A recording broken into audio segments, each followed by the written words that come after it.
Let's understand the basics of how a product, which could be anything from a shirt, trouser, kurti, bag, or just about anything, is conceived and finally made. Any specific product is identified by its name or a code, and it is called as style number in the fashion industry. For example, when you are buying a dress online, click on the product information. Each product has a unique code to identify it, just like how we have Aadhaar number for identification. So once we think of a style, we should have some clear understanding of few things, like how it is going to look, for whom we are making, what would be the fabric, color, and etc.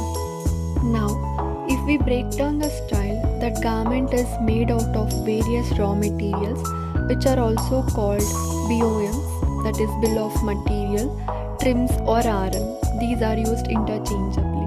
We should also know the consumption of each of these RMs. Like for a shirt, we might need 2 meters of any specific fabric, 9 buttons, threads, etc. Once these are finalized, a garment, style, or that particular item is made by cutting, then stitching, ironing, and finally packing it. Once all these processes are done, these combinations of RMs which goes through certain processes result in a particular style, also called finish codes. Each of these units, that is unit of shirts, are called SKU, stock keeping unit. Lastly, once everything is done, it's shipped out from the factory.